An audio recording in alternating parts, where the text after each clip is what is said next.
Teman-teman dengarkan baik-baik ya, baru-baru ini beredar rekaman Pak Mahfud MD yang ngomongin kasus Roy Suryo.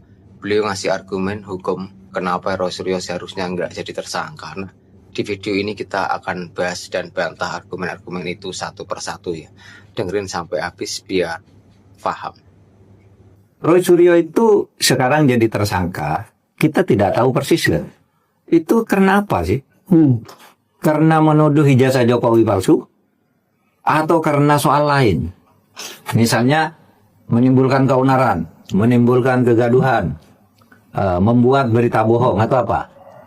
Nah, kalau masalahnya ijazah palsu, saya sependapat dengan Pak Susno Duhaji, sependapat juga dengan Pak Jimli. Dan itu sudah saya katakan bulan Maret yang lalu kan, habis hari raya ketika saya pidato di kampus di Jogja itu, gitu. Kalau itu mau dibawa ke pengadilan, Roy Suryo itu ada dua. Satu, pengadilan tuh harus membuktikan ijazah itu benar asli atau tidak, iya kan? Kalau nanti di pengadilan lalu tiba-tiba dinyatakan Roy Suryo bersalah, padahal masalah utamanya dia menuduh palsu, harus dibuktikan dulu. Dan yang membuktikan ijazah itu palsu atau tidak bukan polisi, harus hakim yang mengusutnya. Polisi itu hanya mengajukan mengimpun alat bukti lalu dijadikan bukti di persidangan. Polisi tidak boleh menyimpulkan ini asli, gitu. Tidak boleh.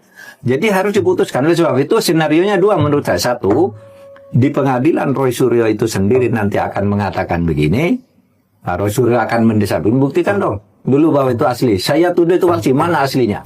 Kan gitu. Bisa begitu ya? Nanti. Ya bisa begitu, Iya. memang begitu kan? Iya, iya. Mana aslinya? Kalau saya nuduh palsu lalu aslinya tidak ditunjukkan, mana? Karena logikanya adalah harusnya Iya dong. pembukaan soal ijazah dulu yang diproses, baru kemudian pencemaran Iya nama dong. baik. Kan? Baru dia Ini, kemana-mana baik kalau ini terbukti palsu. ini terbalik Mahfud. Ini Iya. sekarang pencemaran nama baiknya dulu yang Iya, diproses. iya, tapi nanti di dalam kan penasehat Bisa- hukumnya bisa dan begitu hakimnya harus membalik logika ini. Kalau Iya. tidak begitu nanti kacau hukum. Atau begini, pengadilan ini nanti akan memutuskan begini. Dakwaan ini tidak dapat diterima. Tuntutan ini tidak dapat diterima. Karena apa? Karena pembuktian tentang keasliannya tidak ada. Oleh sebab itu dipersilakan dulu dibawa ke pengadilan lain untuk pembuktian. Oh, begitu juga. Bisa Ada kalau opsi begitu. itu juga Kalau ya. mau adil begitu dong. Iya. Ini iya. untuk kasus ini tuduhannya tidak jelas, tidak dapat diterima. NO istilahnya. NO istilahnya. Ya. Apa? Karena ini pembuktian asli tidaknya tidak ada. Hanya kata polisi identik, bukan asli gitu. Terus gimana ya? Ya dapat diterima. Kalau mau dibawa ke pengadilan lagi soal ini, buktikan dulu ijazahnya di pengadilan lain. Benar asli atau palsu gitu ya? Iya. Buktikan di situ. Nah, di situ kalau hukum mau ditegakkan. Kalau saya oleh sebab itu sejak awal udahlah nggak usah ribut-ribut, damai aja lah gitu. Ini kan soal nggak kan delik aduan ya, karena keaduan. Tapi terserah, saya tidak akan mempengaruhi. Tapi logika hukumnya Begitu ya? saya sudah lama mengatakan gitu. Ya harus ada pengadilan dulu yang memutus bahwa itu asli atau tidak. Ya, makanya orang kaget Pak. Ini belum ketahuan palsu atau tidak, kok sekarang udah diputuskan pencemaran nama baik kan gitu ya? Tersangka pencemaran nama baik. Oke, Mahfud. Clear? Bagian 1, kasusnya bukan menuduh palsu semata. Pertama, Pak Mahfud MD bilang intinya Roy Suryo cuma menuduh palsu. Ini penyederhanaan yang keliru. Kasusnya bukan cuma soal tuduhan, tapi tindakan aktif yang dilakukan Roy Suryo dan timnya. Jadi yang diproses hukum bukan semata opininya, tapi tindakannya yang diduga melanggar Undang-Undang ITE dan KUHP. Bagian 2, bantahan utama, logika beban pembuktian yang terbalik. Nah, ini poin terpenting yang dibalik oleh Pak MD ya. Beliau bilang harusnya buktiin dulu ijazahnya yang asli di pengadilan, baru proses Roy Suryo.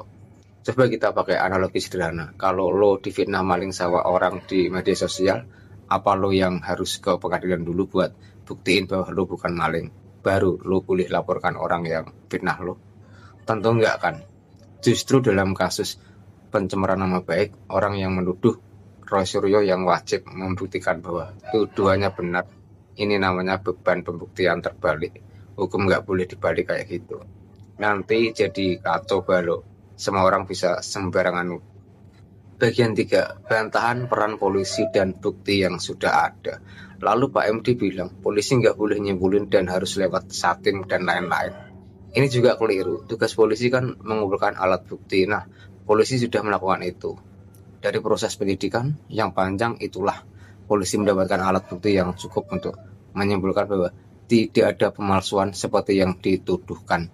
Dan justru ada indikasi pelanggaran hukum oleh Roy Suryo.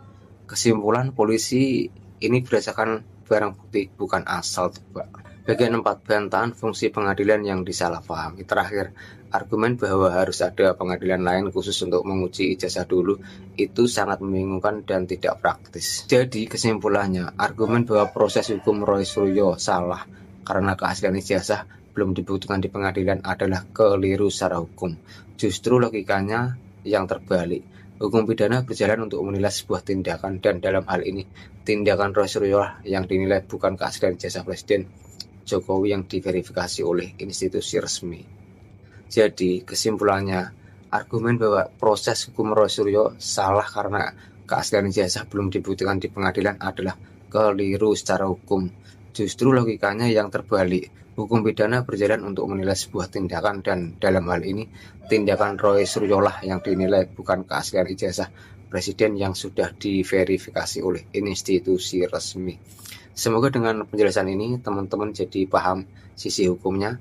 Jangan sampai termakan narasi yang terlihat pintar tapi logika hukumnya terbalik. Share ke yang lain ya. Terima kasih, sampai ketemu di video berikutnya.